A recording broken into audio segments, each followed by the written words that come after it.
Bienvenidas y bienvenidos. Hoy nos metemos de lleno en un tema que, bueno, está en todas partes, ¿verdad? La inteligencia artificial y su impacto en el trabajo. Da un poco de esperanza, pero también cierto vértigo. Para guiarnos un poco, tenemos un documento de trabajo bastante interesante de la OCDE. Se titula algo así como El impacto de la IA en el mercado laboral. ¿Qué sabemos hasta ahora? Exacto. Y es interesante porque intenta recoger lo que la investigación decía más o menos hasta principios de 2021 sobre cómo la IA está, bueno, moviendo los cimientos del empleo, de los salarios, de cómo hacemos nuestro trabajo día a día. Eso es. Así que hoy, nuestra idea es intentar aclarar un poco este panorama, porque se oye de todo, ¿no? Predicciones muy contradictorias. Queremos ir un poco más allá de los titulares estos, bueno, a veces un poco alarmistas, ¿no? Del fin del trabajo y todo eso. Claro. Y entender qué decía la evidencia recopilada hasta ese momento. Separar un poco el miedo de lo que realmente puede ofrecer esta tecnología. Sí, porque hay una tensión clarísima que el propio informe ya señala desde el principio.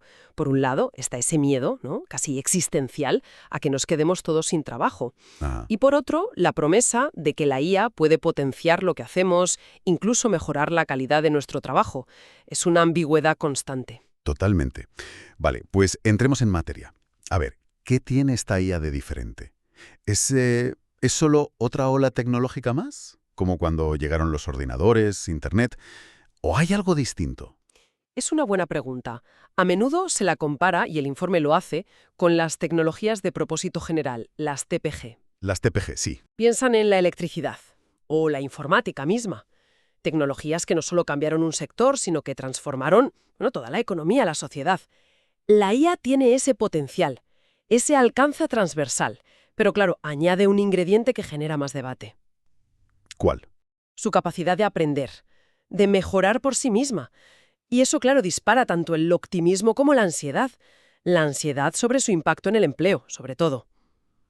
Entiendo.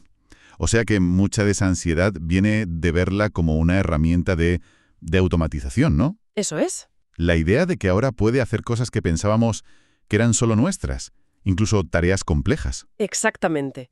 Y ahí está una de las claves que la diferencia. La automatización de antes, los robots industriales, el software más básico, se centraba mucho en tareas manuales, repetitivas, Lo rutinario. o tareas cognitivas muy rutinarias, sí, basadas en reglas fijas. Pero la IA, sobre todo el machine learning, el aprendizaje automático, puede abordar tareas cognitivas no rutinarias. ¿Qué tipo de tareas serían esas? Pues tareas que requieren cierta flexibilidad, cierto juicio, reconocer patrones complejos. Y eso ya pone el foco en trabajos que creíamos más seguros, ¿no? Los de alta cualificación. Correcto. El informe menciona explícitamente profesiones como técnicos de laboratorio, ingenieros, analistas financieros, incluso actuarios, Vaya. como potencialmente expuestos a la IA. Son trabajos que implican análisis de datos, predicción, optimización, tareas donde la IA, bueno, está demostrando ser bastante capaz. Ahí es donde la cosa se pone, bueno, realmente interesante, ¿no? Hablar de exposición para trabajos de cuello blanco. Pero, y esta es la pregunta del millón, claro, ¿estar expuesto significa inevitablemente ser reemplazado? No, no necesariamente. Y el informe de la OCDE insiste bastante en esa diferencia. A ver, una alta exposición significa que hay un solapamiento importante entre las tareas de ese puesto y lo que la IA puede hacer o se espera que haga pronto. ¿Vale? Pero solapamiento no es lo mismo que sustitución completa. El informe habla mucho de los cuellos de botella. Cuellos de botella. Sí, limitaciones importantes que tiene la IA actual, a pesar de lo mucho que ha avanzado. Por ejemplo, la creatividad genuina, la inteligencia social profunda, la emocional, el razonamiento de sentido común, la planificación estratégica a largo plazo y, sobre todo, manejar situaciones nuevas, imprevistas, ambiguas. Ahí la IA todavía flaquea. Entiendo. Muchas tareas, incluso en esas profesiones expuestas, siguen necesitando esa intervención humana. Hay una idea que lo resume bien, la paradoja de Polanyi. Sabemos más de lo que podemos expresar. Me suena, sí. Hay mucho conocimiento tácito, intuición, juicio contextual, la habilidad para negociar, para persuadir. Eso es clave en muchos trabajos y es muy, muy difícil de meter en un algoritmo. Vale, captado el matiz. No es un reemplazo total e inminente para muchísimas profesiones. Entonces, si dejamos un poco de lado el escenario más catastrofista, ¿cuál es el impacto que realmente se veía en el empleo y los salarios?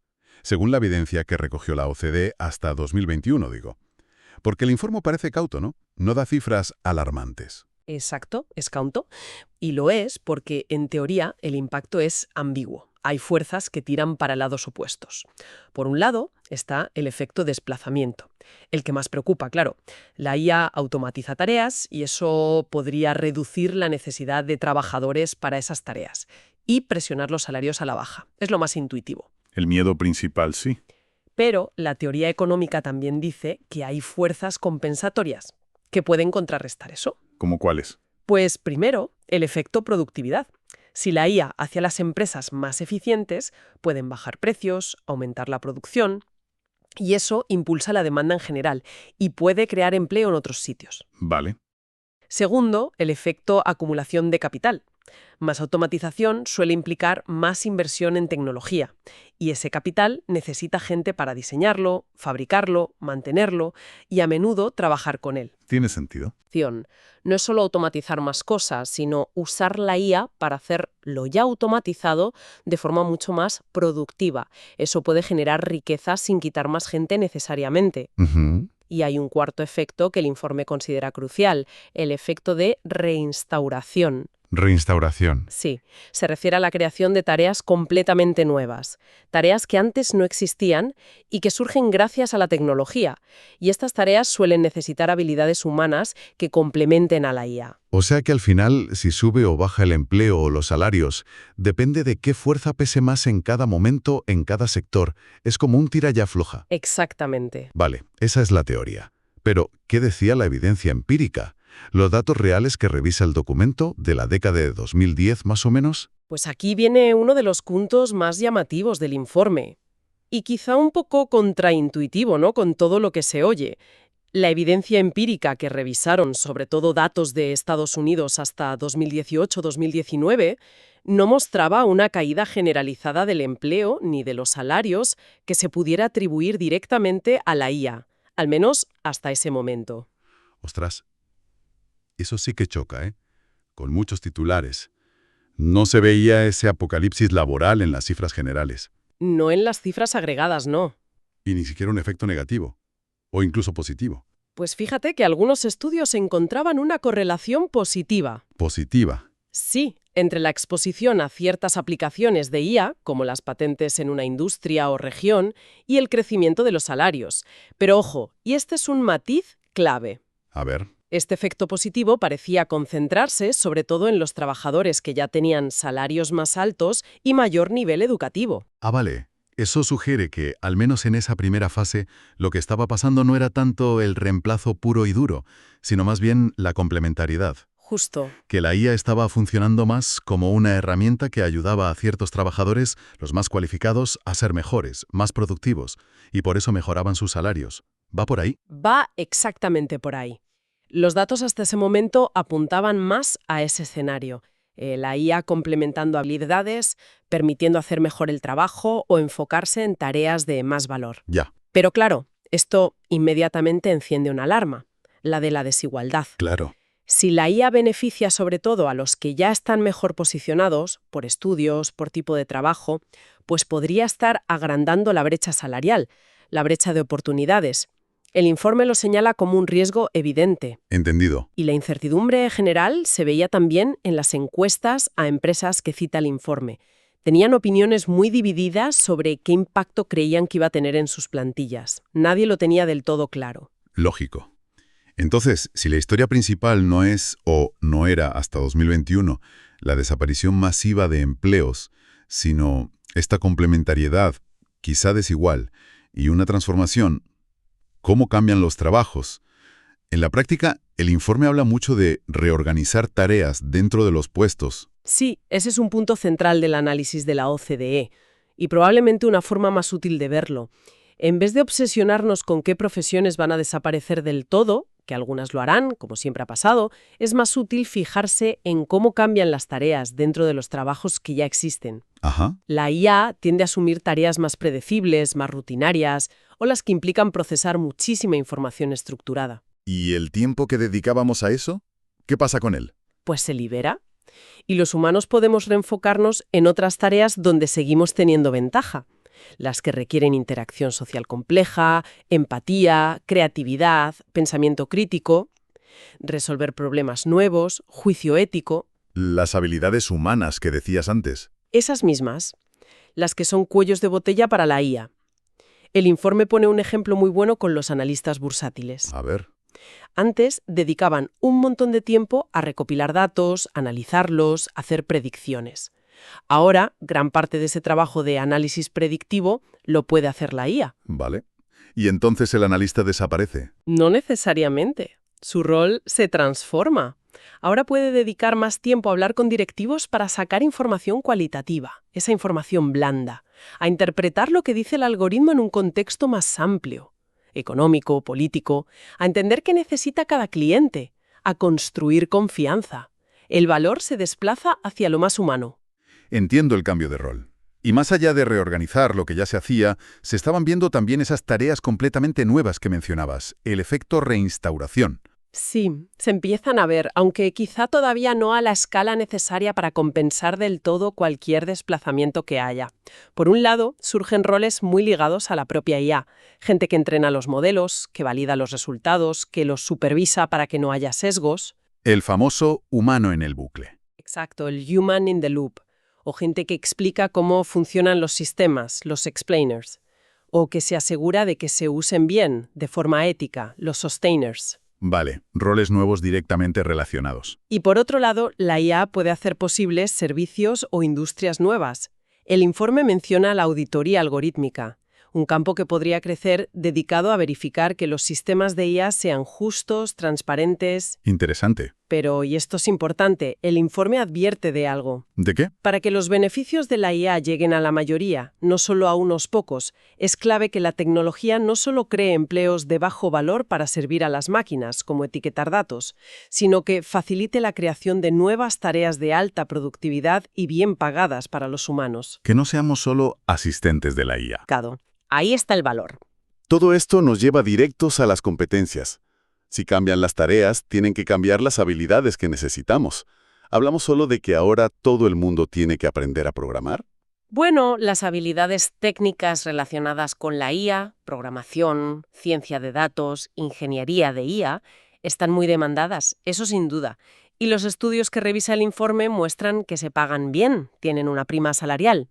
Saber usar estas herramientas es cada vez más valioso, pero sería un error pensar que son las únicas habilidades importantes. ¿Cuáles más destacarías? Pues el informe y otros trabajos de la OCDE, como el Proyecto Futuro de la Educación y Competencias 2030, insisten muchísimo en la importancia de las habilidades que nos diferencian de las máquinas, las intrínsecamente humanas: creatividad, pensamiento crítico, resolver problemas complejos, inteligencia social y emocional, comunicar, colaborar, empatizar. La adaptabilidad también, supongo. Fundamental. La adaptabilidad y la capacidad de aprender a aprender. Son estas competencias las que seguramente nos permitirán trabajar con la IA, complementándola, en lugar de competir contra ella. Lo cual implica que la formación continua, el famoso lifelong learning, bueno, deja de ser un eslogan bonito, ¿no? Se convierte en una necesidad real. Totalmente. La capacidad de adaptarse, de desaprender viejas formas de hacer las cosas y pillar nuevas competencias a lo largo de toda la vida laboral. Se vuelve crítico. ¿Y accedemos todos igual a esa formación? Señala, el acceso a esa formación continua, y sobre todo a la de calidad, es muy desigual. Las personas con más estudios, con trabajos más cualificados, suelen tener más fácil reciclarse. Y eso, otra vez, puede alimentar la brecha de desigualdad si no se hace algo para que el acceso sea más justo. Hemos Hablado de empleo, salarios. tareas, competencias, pero ¿y la experiencia del día a día? ¿Cómo cambia la IA el entorno laboral? ¿Cómo nos sentimos trabajando? El informe también toca eso, ¿verdad? Sí que entra. Y presenta una imagen, bueno, de doble filo, claramente. Por un lado, hay un potencial innegable para mejorar la calidad del trabajo. La IA puede quitarse de encima las tareas más peligrosas, las más duras físicamente o simplemente las más aburridas y monótonas. Liberarnos de lo peor, digamos. Algo así. Liberar a las personas para hacer cosas más creativas, más estratégicas o que impliquen más contacto social. Piensa en la industria, en los cobots. Los robots colaborativos. Eso es. Pueden hacer el trabajo pesado, el repetitivo de precisión, mientras el humano aporta la destreza fina, el juicio, la capacidad de resolver imprevistos y trabajando juntos de forma segura. ¿Suena bien? Y también hay cosas interesantes en gestión de personas. Herramientas de IA que podrían dar coaching personalizado, ayudar a la gente a encontrar oportunidades internas que encajen con ellos. El informe menciona el Bloom Matching, de IBM, por ejemplo. Ajá. O crear simuladores de formación mucho más realistas, más adaptados. El potencial positivo está ahí, desde luego. Vale, suena bien. Pero me imagino que hay un pero grande. ¿Cuáles son los riesgos, las desventajas que destaca el informe en cómo trabajamos? Pues sí, los riesgos son significativos y el informe los detalla con bastante preocupación, sobre todo si la IA se implementa sin pensar en las personas o solo para exprimir la productividad o controlar más. Por ejemplo. Pues, primero, la monitorización intensiva. La IA permite recoger y analizar datos del rendimiento a una escala y con un detalle que no habíamos visto nunca. ¿Qué tipo de datos? De todo.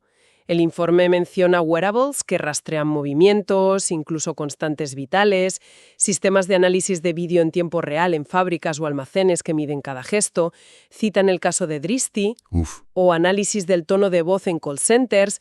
Esta monitorización constante puede generar un estrés y una presión enormes, una sensación de estar vigilado todo el tiempo y la ansiedad de ¿qué harán con esos datos? Entiendo. ¿Relacionado con eso estará la privacidad, imagino? Directamente. Para funcionar, muchos sistemas de IA necesitan muchísimos datos. Y pueden ser correos, chats de trabajo, qué software usas, qué webs visitas, incluso datos biométricos o análisis de expresiones faciales. Madre mía. Esto plantea dudas muy serias sobre hasta dónde se puede llegar recopilando información tan personal en el trabajo. El informe destaca la importancia de regulaciones como el RGPD aquí en Europa para poner algunos límites. Vale, monitorización, privacidad. ¿Algo más? Sí, un tercer riesgo clave, la falta de transparencia y el sesgo algorítmico. Las cajas negras. Exacto. Muchos algoritmos de IA, sobre todo los de aprendizaje profundo, son como cajas negras. Toman decisiones importantes sobre contratar a alguien, asignarle tareas, evaluarle, promocionarle, incluso despedirle. Decisiones críticas. Críticas. Pero a menudo es muy difícil saber por qué el algoritmo ha tomado esa decisión. Y esa opacidad crea inseguridad y hace muy difícil que un trabajador pueda quejarse o apelar si cree que la decisión es injusta. Y luego está el sesgo. Claro. El riesgo, que ya se ha visto muchas veces, de que los algoritmos aprendan y repitan los sesgos que ya existen en los datos con los que se entrenan. El ejemplo clásico que pone el informe es el de la herramienta de reclutamiento de Amazon. Tuvieron que quitarla porque discriminaba a las mujeres. Había aprendido de décadas de contrataciones anteriores donde dominaban los hombres. Terrible. Y estos sesgos pueden llevar a decisiones injustas por género, raza, edad, de forma invisible, sistemática. Y si no entiendes el algoritmo, es muy difícil pillarlo y corregirlo. O como dice el informe, negociar con el algoritmo. Complicado, sí. Por todo esto, la conclusión del informe es muy clara aquí. El impacto de la IA en cómo trabajamos, en la calidad del trabajo, no está escrito en piedra. No depende solo de la tecnología. Depende enormemente de cómo se diseñe, se implemente y se gestione. Las decisiones de la dirección son clave. ¿Buscan controlar o buscan empoderar? La participación de los trabajadores también será importante. Fundamental, que los trabajadores y sus representantes participen en el proceso. Y que haya marcos éticos y regulatorios fuertes. Son factores cruciales para intentar sacar lo bueno y mitigar estos riesgos, que son serios. La verdad es que la imagen que nos deja esta revisión de la OCDE es compleja, llena de matices y sobre todo muy dinámica. No parece que estuviéramos, al menos hasta 2021, en ese apocalipsis robot que a veces nos pintan. No, eso parece claro por ahora. Pero sí en medio de una transformación muy profunda y rápida del trabajo. Y los resultados, pues, ambiguos. En empleo, en salarios, en cómo trabajamos, hay luces y sombras. Totalmente. Y la clave parece estar en cómo orientamos esto, ¿no? Si usamos la IA solo para sustituir y controlar, o si conseguimos enfocarla para complementar nuestras habilidades y crear valor nuevo. Exactamente. Y eso implica gestionar la transición de forma muy consciente, muy proactiva. Poner el foco en desarrollar las competencias que hacen falta, las técnicas y sobre todo las humanas.